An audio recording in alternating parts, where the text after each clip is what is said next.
Hey, hi, and howdy, sweet friends. Welcome back to my channel, and welcome if you are new. My name is Courtney, and on my channel, I do food and kitchen content. Every Tuesday, I share grocery hauls with prices and my meal plan for the week. On Saturdays, I do a what's for dinner style video, and sometimes I have some extra stuff that I throw in there. So if you like that kind of content, you're interested in recipes and checking out what I purchase every week, I hope you'll consider subscribing to my channel. All right, this week we are focusing on side dishes because it is time for all of those summer barbecues and pool parties, and everybody needs a good side dish to take. So I did a bunch of different sides this week, and they are all amazing. We're going to start off with the smashed potato salad. Now, I think this one was originally one that went viral on TikTok. I'm not 100% sure on that, but I think that's what I heard. I would totally believe it because this was fantastic. So I started off with these baby potatoes and I parboiled them for about like 7 minutes just to get them soft enough to work with, but not completely cooked all the way through. I'm going to go ahead and spread them out on my parchment lined cookie sheet and then just use any object that has a flat surface on the bottom and smash those potatoes. This is really easy to do. And it's kind of fun too, especially if you're having a bad day. It's really nice to just go in there and just smash some potatoes. I did use a fork to kind of scrape off the bottom. I don't know if maybe I should have sprayed that with non-stick spray, but they did stick a little bit to the bottom of my jar, but it was no big deal. Now, the recipe does call for baby potatoes, but I just really don't see why you couldn't use a regular russet and just cut it up into, I don't know, maybe wedges or something, and parboil that and then put them on your cookie sheet and go ahead and smash them just like this. I think it would work okay. So I'm just spreading these out to make sure that they're in a nice flat layer across the bottom of the cookie sheet so that everybody is touching as much of the bottom of the pan as possible, because that's going to give it prime opportunity to get brown and crispy and delicious. We're putting this in a super hot oven just to develop color and flavor. I'm going to drizzle a little bit of olive oil over the top because that does kind of help everybody get brown and crispy. And then I'm going to keep the seasoning for these pretty simple because we are mixing them into a dressing for a potato salad. So I'm just going to do some salt and some pepper and some garlic powder. Now, feel free to change it up. You can put whatever you want on your potatoes. You might have a different flavor blend that you really, really like, and that's fine. I'm just kind of sticking to this. It's nice and simple, but I do feel like with recipes like this, you know what your family likes, you know what their preferences are. So just take it as a general idea and feel free to build on it or change it just to suit your household. I think that's what's fun about cooking, is kind of making everything your own. I baked those. I did flip them halfway through so they develop lots of color. I believe it was at 400 degrees, but I will link the recipe down below, and that gives you all the information you need. So while they're cooking, I'm going to go ahead and make the dressing. So we're going to start off with mayonnaise as our base. And I'm going to go ahead and add in some lemon juice, and that is my roasted confit garlic. You could use garlic powder or fresh garlic, but if you're interested in this, I make it myself and I have the video for it linked below. It's super easy. It's like my favorite condiment in the kitchen. I absolutely love the flavor that it brings to dishes. It brings a nice, good roasted garlic flavor without being like way overpowering. It's fantastic. So to this dressing, I also added some dried parsley and some Dijon mustard, some salt, and some pepper. I gave it a really good stir and taste tested it, and I did feel like it was still a little bit flat, so I added in some extra lemon juice. I'm really, really big on, especially with like sauces and dressing, make sure you taste them before you serve them, because just because a recipe says to put this much in there, sometimes it's just not quite enough, or you might need to adjust a few things. So I always taste test sauces and dressings. Once I got it where I thought it tasted fabulous, I added in some chopped up green onions and some dill pickle relish. Now, if you have not tried green onions in your potato salad, you are missing out. They are fabulous. I absolutely love the way that they blend in there. Plus that green pop of color is amazing. Now there's our crispy potatoes straight out of the oven. My biggest tip for potato salad is mix the potatoes into the dressing while they are still nice and hot. Not only does it help to just kind of mix everything and have them soak up more flavor, but if you're using dried herbs like I did with that dried parsley, the heat from the potatoes is going to really revive that parsley and bring out some extra flavor. Now I followed the recipe pretty much spot on, except for one or two small things because I was missing ingredients. But I will say next time I make this, I'm definitely going to put some dill in there. Normally I put dill in my potato salad. I didn't because I was following this recipe, but dill would be amazing in here. And one other thing I want to point out, this was fantastic. If you don't eat it all on day one, you're going to need to add a little bit more of the dressing to it on day two because those potatoes soak it right up, and you'll want to have a little bit of extra dressing. But this is by far one of the best potato salads I've ever had in my life. It is amazing. So I'm linking the recipe below and I advise you go try it. All right, LongHorn Steakhouse Brussels sprouts. These are one of my favorites. When we go to LongHorn Steakhouse, my husband and I always get the Brussels sprouts because they are fabulous. They taste so good. They're just absolutely delicious. Now, I like Brussels sprouts just in general, but in this sauce, they are incredible. So I've got this bag of Brussels sprouts. I buy it from Sam's Club. It's less than $5. It's a big bag. My family loves Brussels sprouts. We're going to eat them. They are thoroughly washed before they're packaged, which is super convenient for me because it saves me a little bit of time.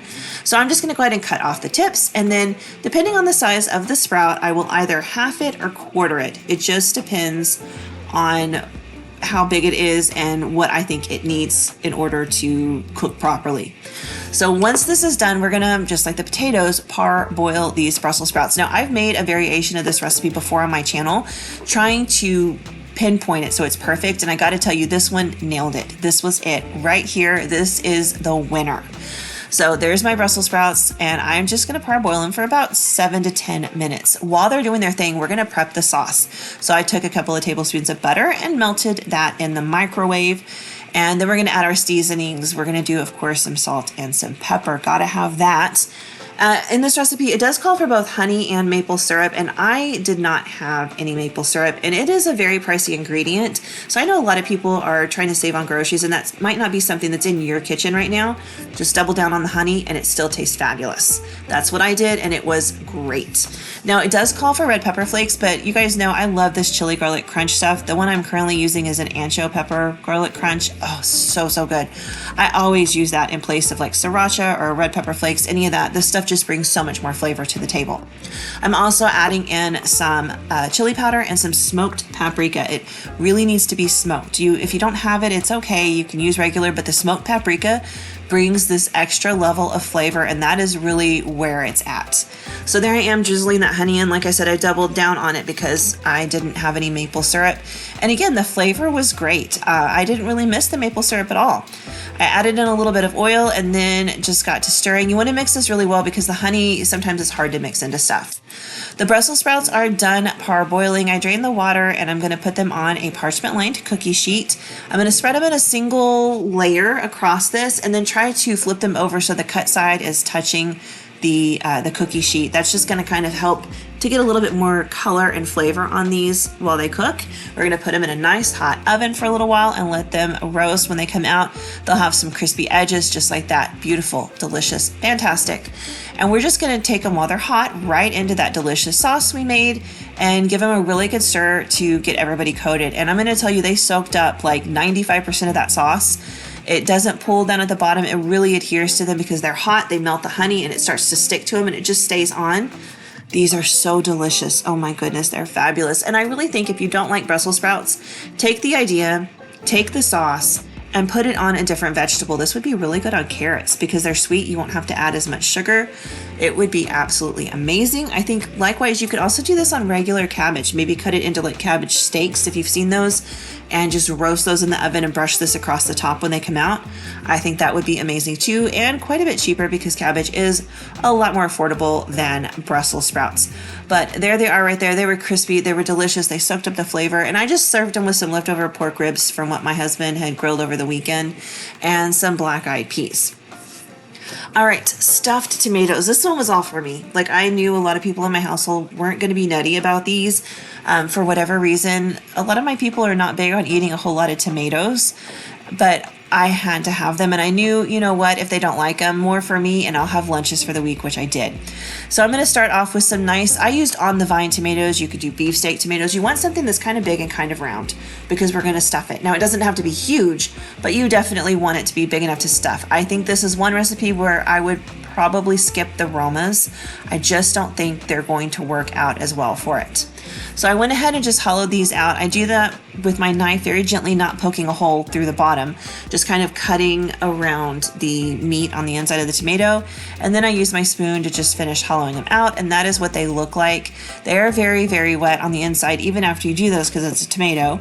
And they're gonna be, and that's fine. We have a solution for that. Just try to get as much of like the meat and stuff out of the center so we have room to put all of our beautiful stuffing. I'm going to do that with all of my tomatoes. I'm using 4. Of course, you could use as many as you want. It's totally up to you. But once I had all 4 of mine hollowed out, I sprinkled a little bit of salt on the inside. This does help kind of pull some of that extra moisture out from inside. Not a ton, just a little. And just by the way, salt on your tomatoes, fabulous. Like during the summer, just slice up a tomato, salt and pepper, eat it as a side. It's amazing. So once I have salted these, I'm just going to put them on I was out of paper towels, so we're using napkins, flipped them upside down so they can drain. And I just set them off to the side for like 20 minutes, and a lot of moisture came out of these guys, like a ton, which is exactly what we're looking for. So while those were doing their thing, we're going to make the filling. We're starting off with some breadcrumbs. By the way, this has no meat in it because it's a side, but if you wanted to make it a main course, I think you could totally just mix in some ground beef or ground turkey in there and a little bit of breadcrumb just to kind of hold it together like you would with the meatloaf and the rest of these ingredients, and it would be great. So I've got the breadcrumbs, and I've got some parsley. I've got some garlic right there, my confit garlic. I've got a little bit of basil in there with the parsley, some fresh basil, so good.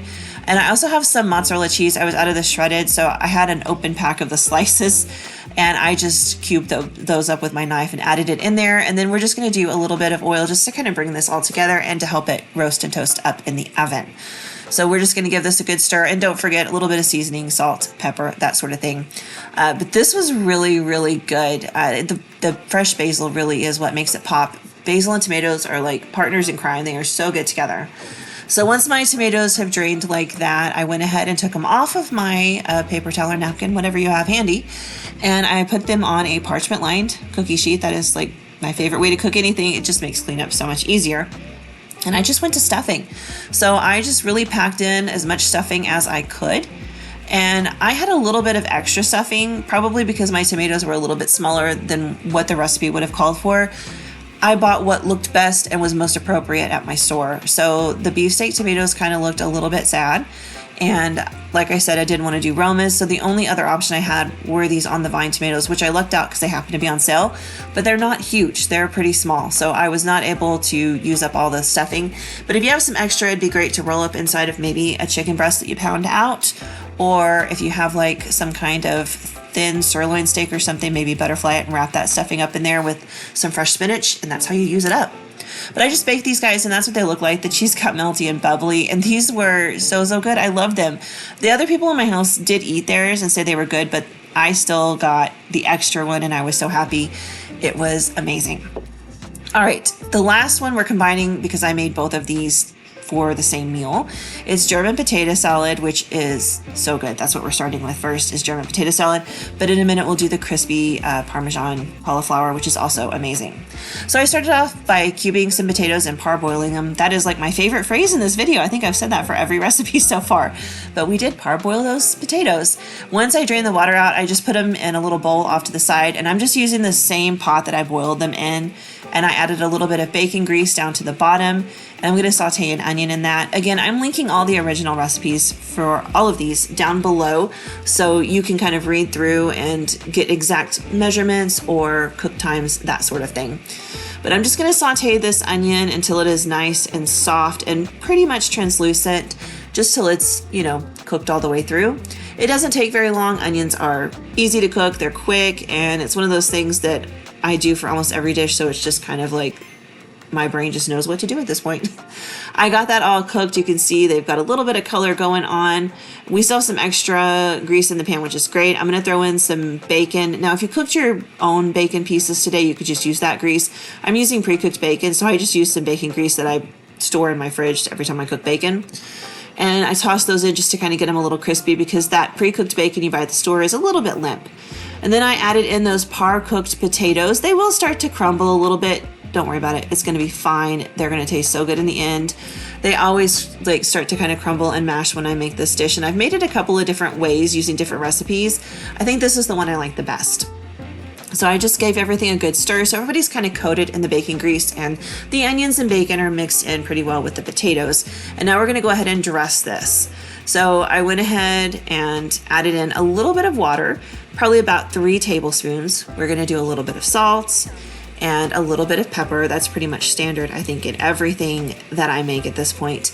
And what's interesting about German potato salad is it kind of has a little pop of vinegar, but then it hits you with some sweet. So we're gonna start off with a couple of tablespoons of vinegar, which I did have to go back and add a little bit more because I didn't measure my potatoes after I cut them. I just diced up potatoes and they were a little bit over the 3 cups the recipe calls for. I knew I would have to adjust that. So I mixed that around, and then we're gonna add in a little bit of sugar.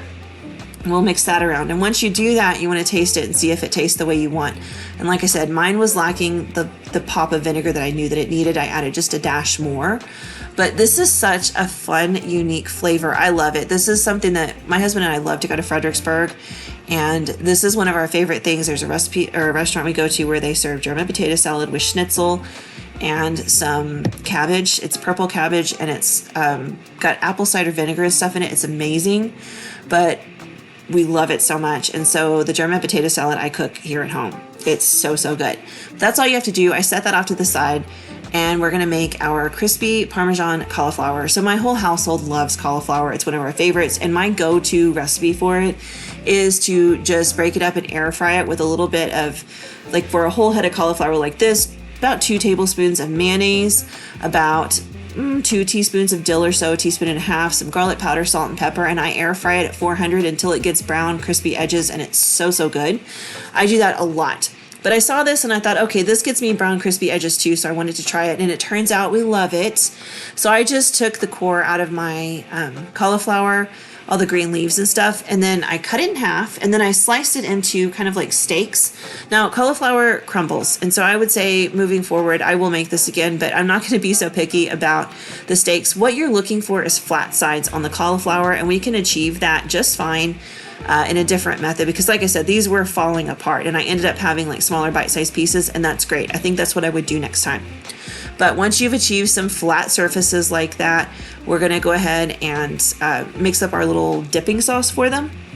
Now, I did follow the recipe for this one, but it was not enough of the sauce. Like, I ran out. Maybe my cauliflower is way bigger than theirs. I don't know. I ended up having to add a little bit of extra oil towards the end to be able to kind of cover everything. And then I ended up making another batch because I was like, well, I want to use up the last of this cheese. You'll see that in a minute. All right, so I've got some oil. We're doing some garlic powder, and I think I put some onion powder in there, some paprika, and some salt, and some pepper, giving everything a good stir here, and then a little bit of grated Parmesan cheese. I'm just using the stuff from the store, and I think for this particular recipe, the green shaker tub would be perfect. It's not always perfect for everything because it doesn't melt the same, but for this, I think it's going to be great. So we're going to dip the flat side of our cauliflower into that sauce, and then dip it into the Parmesan so it adheres to the cauliflower, and then put it cheese side down. And that's what's going to give us the beautiful crispy brown crust that we're going to get. And it really is amazing. So I just dipped all of my pieces. I did have a little bit of trouble getting the cheese to adhere really well, but overall it worked out just fine. The end result was amazing. The color was great, but I went through and dipped all the pieces. And then, like I said, I had to add a little bit of oil towards the end. And once I was done, I had that cheese left. You can see on my tray there. And I thought, well, waste not, want not. So I made a small batch of that sauce, and I mixed the rest of that cheese in there, and I ended up just brushing this over the top of the cauliflower. And I gotta say, I'm glad I did, because I think it might have been a little bit bland had I not done that. I think it needed that little bit of extra flavor and stuff on both sides of the cauliflower. It doesn't get the brown crispiness on top like it does on the bottom, because it's not sitting on the sheet tray and baking. But it does add a lot of flavor, and it's really, really tasty. So like I said, just doubled down on the sauce, and I added that cheese in that was left over, gave it a stir, and then I pulled out one of my little brushes, and I just brushed this over the top of the cauliflower. It was so, so good. Now, like I said, I am partial to cauliflower. I really, really am. I guess maybe you could do this with cabbage steaks if you don't love cauliflower. And I imagine it would probably be tasty with Brussels sprouts as well. But cauliflower is such a good vehicle for flavors like this, because I don't feel like it has a ton of its own flavor, really. It just soaks up flavors from everyone else so, so well. but you can try whatever vegetable you like. Let me know in the comments if you have a suggestion for that. Maybe I'll try some different veggies with it as well. Anyway, once I brushed everything on the top, I just roast it in the oven, and you can see how crispy it got on the bottom. That's the cheese. Oh, so good. And there's the potato salad. These were amazing. I just served them with some chicken that I cooked in the air fryer. That is it for these side dishes. I hope you guys will try them. Let me know what you think of them down below in the comments. Again, I have linked all the recipes below so you can do them for yourself at home. All right, y'all, have a great week, and I will see you Tuesday for my grocery haul. Bye.